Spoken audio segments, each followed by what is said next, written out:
వదినా,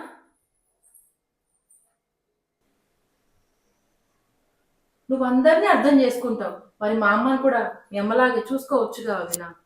మీ అమ్మని అత్తలా కాకుండా అమ్మలా చూసుకోవడానికి చాలా ప్రయత్నం చేశాను వదిన. కానీ మీ అమ్మగారు ఆ అవకాశం నాకు ఇవ్వలేదు. ఎన్నిసార్లు నేను అలా చూసుకోవాలనుకున్నా తను దూరంగానే ఉంటున్నారు. ఇలా రా వదినా, కూర్చొని మాట్లాడుకుందాం.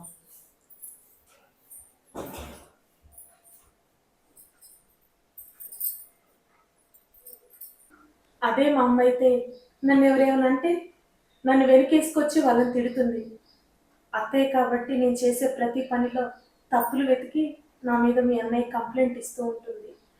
అందుకే నా మనసు చాలా బాధపడుతుంది వదిన. ఇది నీ ఇల్లే కదా వదినా, చిన్న చిన్న విషయాలకి సర్దుకుపోవచ్చు కదా. ఇది నా ఇల్లే వదిన. సర్దుకుపోవాలని చాలాసార్లు అనుకున్నాను. ఒకరోజు పీరియడ్స్ టైం. ఆ రోజు నేను లేటుగా లేచాను. ఇదేమన్నా నీ తల్లిగారిల్లా లేటుగా లేచావు? అత్తగారిల్లు టైంకి లేవాలని తెలియదా? ఆ సంస్కారం నీకు తల్లిదండ్రులు నేర్పలేదా అని మీ అమ్మగారు అడిగారు. ఎందుకో గుండె కలుక్కుమన్నది వదిన. ఎన్నోసార్లు అత్తయ్యతో మంచిగా మాట్లాడడానికి ప్రయత్నం చేసా వదిన, కానీ ఆ అవకాశం ఇవ్వలేదు.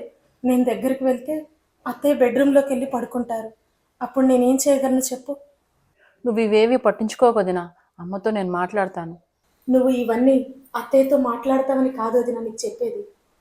ఈ ఇంట్లో నీ స్థానంలో ఉండాలనుకుంటున్నాను. అంటే ఈ ఇంటి కోడలిగా కాదు, ఈ ఇంటి కూతురులా ఉండాలని ఉంది వదిన.